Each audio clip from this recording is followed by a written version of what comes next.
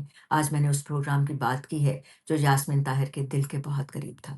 صداکاری کے شعبے میں یاسمین طاہر کی آواز اپنے اپنے طور کی بس ایک ہی آواز تھی۔ بڑے بڑے نام ہیں اس شعبے میں، لیکن ان کا نام بھی اپنی اس منفرد شخصیت کی وجہ سے ہمیشہ یاد رکھا جائے گا۔ یاسمین طاہر سے میں کیا کہوں، کچھ عرصہ پہلے یہاں آئی تھیں، میری ان سے ملاقات ان دنوں بھی روزانہ کے حساب سے ہوئی۔ کچھ تشویش ہوئی مجھے ان کی صحت کے بارے میں، نئی بھائی سے پوچھا تو معلوم ہوا کچھ مسئلہ ان کا چل رہا تھا ان دنوں بھی۔ یاسمین طاہر کو میں یاد کرتی رہوں گی۔ نئی بھائی سے بات کرنے کی ہم کوشش کریں گے اور پھر یاسمین طاہر کے بارے میں مزید بات کریں گے۔ بہجت چلانے کو اب اجازت دیجیے، بیونڈ ود بہجت کے ساتھ، اور پروگرام کے ساتھ میرے ساتھ پروڈیوسر تھیں آئزہ عرفان۔ بہت شکریہ دیکھنے کا۔